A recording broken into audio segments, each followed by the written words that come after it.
Candace Owens, it just feels it's her duty, or I guess she wants to. She feels maybe insecure sometimes in her position, and so she always is going further than and more explicit in her bigotry and hatred and apology for systemic racism and other just that kind of commentary than other the peers of hers. And this clip is no exception. Here she is responding to footage of trans activists who occupied the Oklahoma State Capitol protesting these laws that are banning gender affirming care for minors. This is happening all across the country. Hundreds of bills being introduced, including ones that ban just drag shows, trans affirming care for adults as well. Here she is saying that actually she agrees not just with the bills that attack gender affirming care for minors, but gender affirming care for everybody as well. The Trans Lives Matter protesters decided to occupy the Oklahoma Capitol building to fight GOP bills that ban gender-conforming surgery for people that are under the age of 21. So, of course, that should be banned if you're under the age of 21. You should not be. Honestly, you should never be allowed. I would go a little further. Oklahoma, if you really want to do something, just ban it altogether. But trans people were very upset, and they decided to storm the Capitol building. Take a look.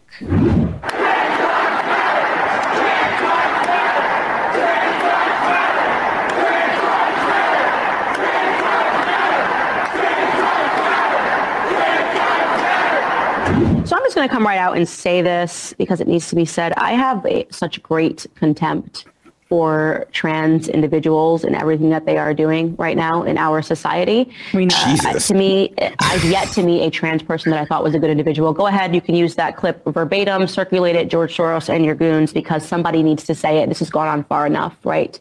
They are hateful, narcissistic human beings. It's very obvious that they hate women, that they are misogynists at their core. I'm talking about men that put on lipstick and say, not only that they're a woman, mocking us to our faces, saying, I'm a woman, I'm just like you, I can do whatever you want, but then taking it a step further in their misogyny and demanding rights to things that we have, right? Saying, not only am I you, I'm a better version of you. I will crush you in your sports. I will do everything that I can to ruin your career. If you think that there's something wrong with this, a la what's happened to J.K. Rowling and people demanding. Pause it, because I was about to say before she went there, this is exactly what you hear from TERFs and J.K. Rowling herself. Yeah, J.K. Rowling in her hundreds of millions of dollars worth Scottish castle. I'm sure she's really frustrated with how canceled she's been, and the new game that's coming out that she will receive massive amounts of royalties for. Yeah, for sure. They don't speak for women. Shocked. They don't speak for cis women. You don't speak for me. I'm actually shocked at this kind of mask off moment. Like, she's just going like straight bigot. Like she just like, no, at least some people, even we have to call them out because it's under the surface of what they're saying. Like, they at least put a little veneer of like, I'm just asking questions. She just came out like, I hate trans people, and I would ban it if I could. It's exterminationist to what Matt was saying earlier. Yeah. How many trans people does she even know for her to say that, like, I've never met a trans person who was a good person? What a weird statement. Like, who are your examples of trans people? Like, it doesn't make any sense. Like, what a weird, bizarre statement. She's lying. What a weird, bizarre statement. She was saying the other day that it's a demonic movement. I mean, she is making an avatar out of trans people for her right-wing audience, which probably has some evangelicals who have magical thinking about demons and angels and bullshit. Oh, entirely freaks. Like, this is witch hunt. Like, yeah. But you just can't be like, oh, I think these are demonic. I think this is the work of Satan, actually. You can't say that on, like, a multinational corporation like the Daily Wire. You need to, like, dress it up somehow. So now it's just like, oh, they're narcissistic. Oh, is that all it is? she went even further though than like talking about the trans movement. Like, it is possible to be, a trans person or even within the LGBTQ community and not be an activist in the eyes of a conservative. We see that with like the log cabin Republicans. But for her, she straight up, Caitlyn Jenner. Yeah, right. But she didn't just say, I'm sick of trans activists or the progressive trans movement. She outright came out and said, I'm sick of trans people. I've never met a good trans person. That goes well beyond the usual rhetoric from even the usual Daily Wire cohorts. Yeah, I mean, I feel like there's barely anything to even say about it from like an analysis standpoint. She's just a bigot who's advocating for the extermination of a group of people, just straightforwardly. Like, when Ben Shapiro tries to like gussy up his positions with like statistics or like the argument is it's a culture thing, like you can unpack that, I guess, in some ways. Like she does the barest, like, oh, they're all narcissists. It's not because of what they are, it's because of what they believe and who they are. But like, it's not even like she barely puts in the effort of it. It's like, it's crazy. It's like, it's wild. Yeah.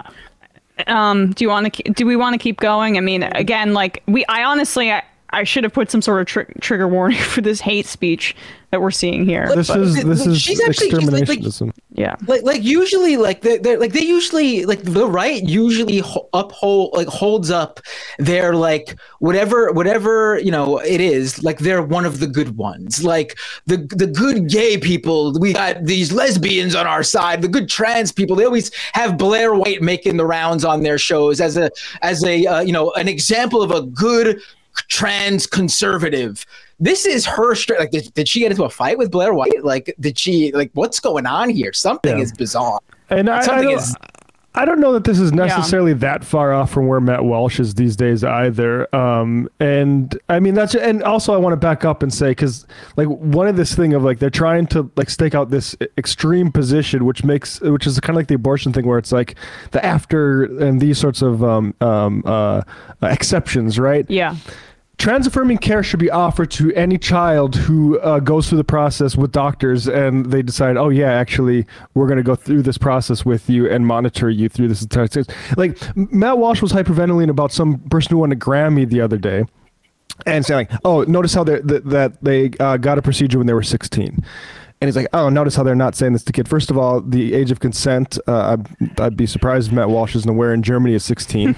But also that performer, when he he to she, like in single digit age, understood there was a misalignment with their gender when they were 5.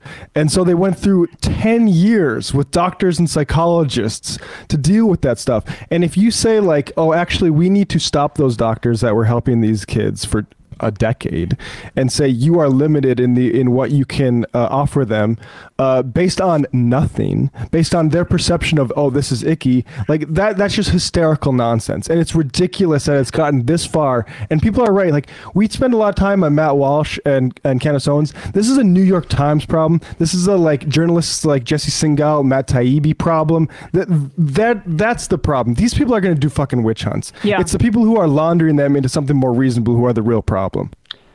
And we should just also say that I'm sure Candace Owens and I have a recollection of her talking about the importance of medical freedom on her program over and over again, saying how she's anti-vaccine in general. Again, another instance where she feels the need to go further than her colleagues to stand out, with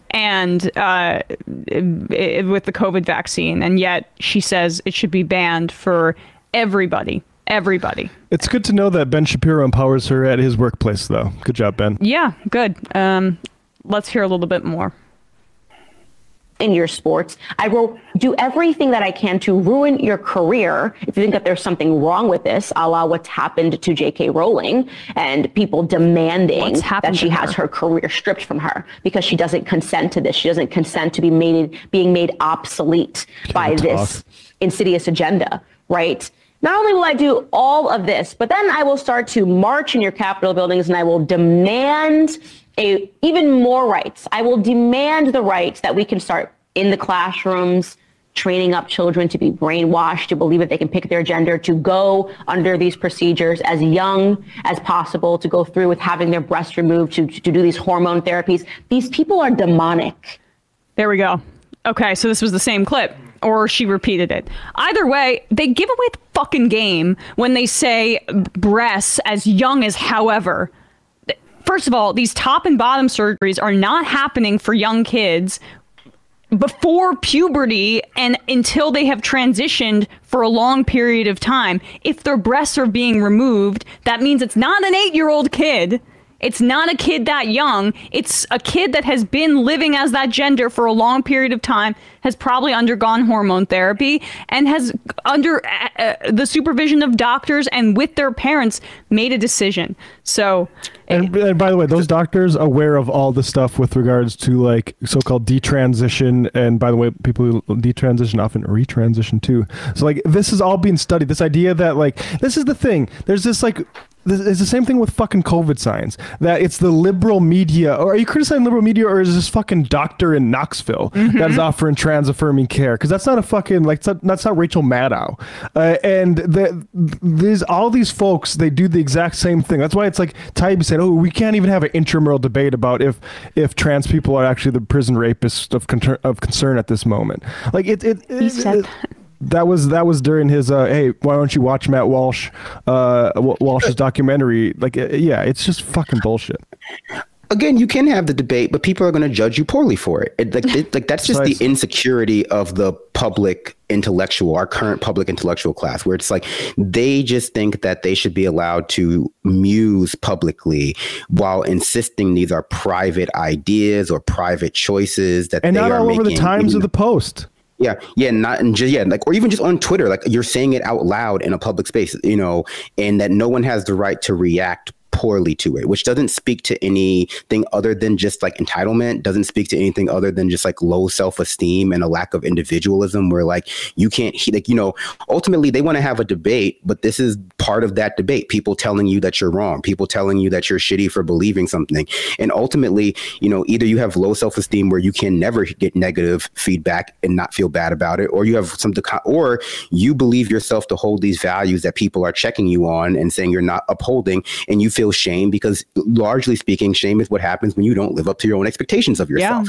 Yeah. You can't, like, there's a reason why Republicans like Candace Owens don't feel shamed when they say stuff like this. They're just worried entirely about the monetary effect of being quote unquote deplatformed.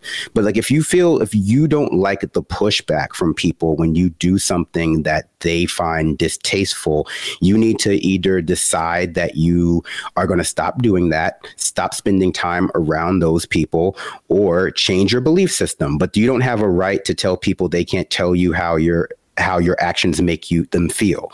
That's just what people have established is a reasonable thing to ask, because we all share all of ideas online and like to pretend that those are private conversations when we want them to be, and not just public declarations. Like, you're not making a private choice when you're making public commentary on something. No, your aversion to self-reflection is not censorship. Right. You just don't, like, neither in your public or neither your private or professional life, you don't have a right to not hear about like how your behavior affects other people. Yeah, 100%. All right, let's have a little bit more fun, because that was really dark. It was demonic. Yeah. Right. Exactly. I think for me, it really gives up the game that this quote unquote satanic panic is about now, to like defend an author who made witchcraft popular amongst a generation of people and call like her opponents demonic. And obviously I know Harry Potter is not like real witchcraft or anything. No, but like, real. yeah, it shows how far we've come, right? Like as long as she's on the right side of this hatred. I had an aunt and uncle that banned their kids from reading that because it was satanic. My best friend growing up, they like were very Catholic, had a picture of the Pope in the living room, all that kind of stuff. And my mom and I snuck her to one of the movies, like one of the Harry Potter movies, which was probably like, not great, but it was Yeah, that was a weird thing. Remember, they were burning the books and all that stuff. Wow. Yeah, this would have been like if they found out that like Gygax was anti-trans during the height of the D&D satanic panic, and then every conservative was just like, we got to start running campaigns now to support Gygax. Right. But no shade. I don't know anything about him besides that.